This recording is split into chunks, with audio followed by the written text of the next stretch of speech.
1987년 10월 13일 기독교 100주년 기념관 앞은 때 아닌 장사진이 터졌습니다. 대개 젊은 대학생들이었던 장사진의 면면에는 구할의 설렘과 일할의 긴장이 흐르고 있었습니다.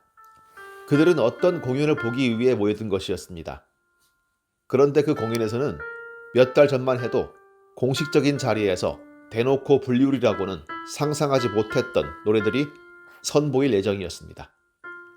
통로까지 꽉꽉 들어차고 바닥에 엉덩이를 붙인 관중들은 팜플렛을 보면서 또 한 번 마음이 일렁입니다. 어느 야학의 교가로 지어져 불렸던 그루터기, 4.19로 죽어간 넋들을 위한 노래 진달래, 밥 딜런의 클래식 바람만이 아는 대답, 김민기의 친구. 일본 제국주의자는 물론 그 후 여러 집권자들을 성나게 했던 시에 노래를 붙인 빼앗긴 드레도 봄은 오는가, 그리고 김지아의 시에 처절한 곡을 붙인 녹두꽃 등등. 제목만 봐도 이 노래를 대놓고 부른단 말이지? 라는 질문이 새어나올 만한 노래들이 줄을 잇고 있는 데다 피날레는 87년 당시 부르기만 해도 목이 메어 꺽꺽거리는 사람들이 많았던 노래, 그날이 오면으로 장식되게 돼 있었습니다. 원래 노래를 찾는 사람들, 즉 노차사는 대학 노래회 출신들이 만든 노래 모임 새벽을 모태로 했습니다.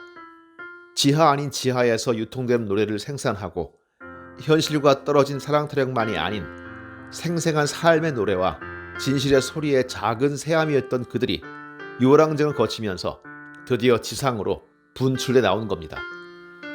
합법적인 공간에서 콘서트 한번 해보자. 아무리 유월항쟁 뒤끝이었지만 꺼림칙한 부분이 있었습니다. 노래 모임 새벽의 이름을 대놓고 내걸기에도 찜찜했죠. 그래서 당국이 봐도 무난하고 까탈 잡히지 않을 만한 사람들로 공연팀을 구성했습니다. 잠깐 새벽 활동했었던 가수 김광석을 비롯하여 학교 선생님, 은행 직원 등이 무대에 올랐습니다. 단적인 예로 노차사 초대 대표로서 무대 인사를 했던 사람은 한국은행 대리였습니다. 공연이 시작됐습니다. 첫 곡부터 눈물을 흘리는 사람들이 있었습니다. 슬퍼서 흘린 눈물이라기보다는 기쁨의 눈물이었습니다.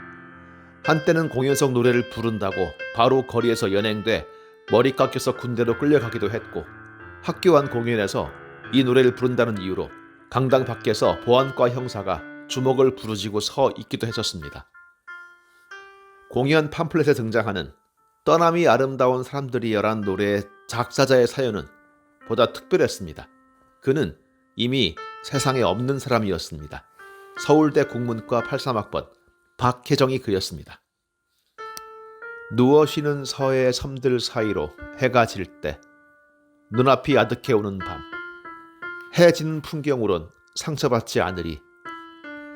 별빛에 눈이 부셔 기댈 곳 찾아 서성이다 서성이다 떠나는 나의 그림자. 언제나 떠날 때가 아름다웠지. 오늘도 비는 내리고 거리의 우산들처럼 말없이 돌아가지만, 아 사람들이여, 떠남이 아름다운 사람들이여.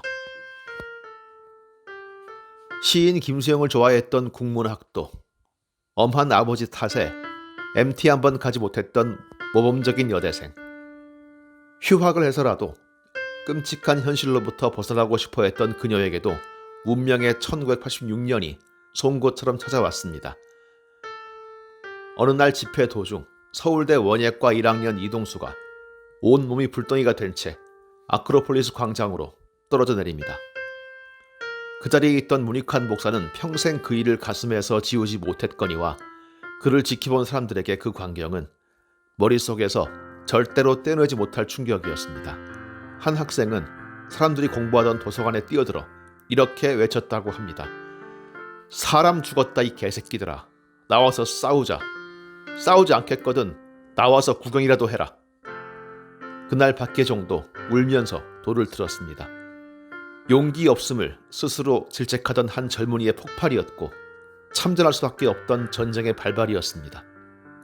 그날 그녀는 평생 처음 외박을 합니다. 그리고 며칠 뒤 한강에서 시신으로 발견됩니다. 절망과 무기력, 이 땅에 없는 자, 억눌린 자, 부당하게 빼앗김의 방관, 덧보태어 함께 빼앗음의 죄. 더 이상 죄지음을, 빚짐을 감당할 수 없다. 아름답게 살아가는 모든 이들에게 부끄럽다. 사랑하지 못했던 빚갚음일 뿐이다. 그녀는 유서에서 이렇게 썼습니다. 자신 주변의 현실을 외면하기에는 너무나 예민했고 무책임하게 자신만 돌보기에는 책임감이 너무도 무거웠던 그녀는 스스로 세상을 등졌습니다. 그로부터 1년 뒤 그녀의 시는 노래로 살아나 객석을 메운 사람들의 어깨 위에 내려앉게 된 겁니다. 이런 모든 사연을 싣고 공연은 막바지로 치달았습니다.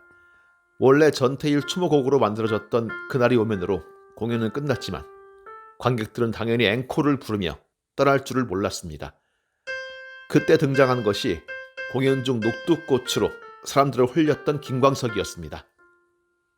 그의 입에서 흘러나온 노래는 이사나이였습니다. 1절은 가보농민전쟁, 2절은 3.1운동, 3절은 북만주 항일 무장투쟁을 형상화한 이 장중한 노래는 김광석의 미성에 실려 새처럼 가볍게 사람들의 가슴으로 날아들었습니다. 노래는 승리를 노래하지 않았습니다. 우금치 마루에 흐르던 소리 없는 통곡이었고 피에 물든 깃발의 처참함이었고 붉은 이산화에 한 목숨 묻힐 수 있는 막막함이 그득했습니다. 하지만 관중들도 노래하는 사람들도 알고 있었습니다. 바로 그런 과거가 어제까지의 일이었고 박혜정을 비롯한 많은 이들의 피와 땀과 눈물이 있었기에 1987년 10월 13일 그들이 그 공연을 함께 할 수 있었다는 것을 말입니다. 객석을 가득 메운 관객들은 자신들의 앞에서 펼쳐지는 노래 자락들을 듣는 것만으로도 행복해했습니다. 그것은 자신들이 쟁취한 자유였고 또 바로 그들의 노래였기 때문입니다. 노래를 듣는 사람들의 2집 앨범 재킷은 좀 을신년스러웠습니다. 과거 어느 학교의 졸업사진에 군데군데 하얗게 사라진 사람들을 넣었던 겁니다. 그들은 힘겨웠던 우리 역사 속에서 사라져간 사람들을 의미한다고 합니다. 앞에서 등장하는 이름들, 동학농민군들, 4.19 영령들, 전태일, 박혜정, 이동수, 그 외 많은 사람들 말입니다. 그들은 그날이 오면 가사를 목매어 부르고 있을지도 모르겠습니다. 아, 짧았던 내 젊음도 헛된 꿈은 아니었으리. 그날이 오면. 그날은 오지 않았지만 언젠가는 올 것이고 그날 다 이루지 못한다 해도 또 다른 그날이 우리를 기다리겠죠.